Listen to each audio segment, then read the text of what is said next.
So for young people trying to get into work these days, the pathway is neither straight nor is it well trodden.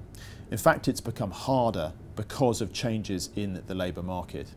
And in our report that we're publishing called Scaling the Youth Employment Challenge, we set out what some of those challenges are. One of the real issues is that the number of entry-level roles available to young people is in decline, at a time when in fact there's an increase in demand for higher skill managerial type roles.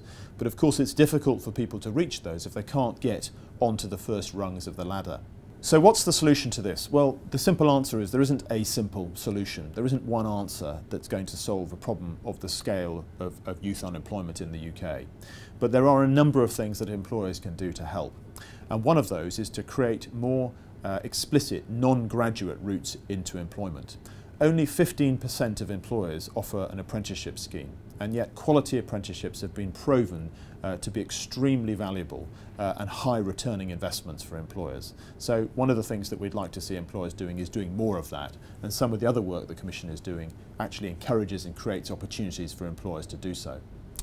Another key challenge is the difficulty that young people have in getting work experience. And employers who do recruit people straight out of school tell us that actually they don't have such an issue with their numeracy or their literacy. What they do find they'd like to see more of is more experience of work in those young people. And yet only 1 in 4 employers offers work experience. And so there are many, many or more employers out there who could do more on that front. And it doesn't have to be, a formal period of work experience for 1 week or for 2 weeks or for a specific formal internship. It can take many different forms, an afternoon, a weekend role, something of that nature, just to give people more contact and experience of being at work would really, really help young people. Because otherwise they're stuck in a catch-22 position where they have no experience so they can't get a job, and without a job they can't get experience. And that catch-22 really needs to be broken open, and we need to create a different and more virtuous cycle.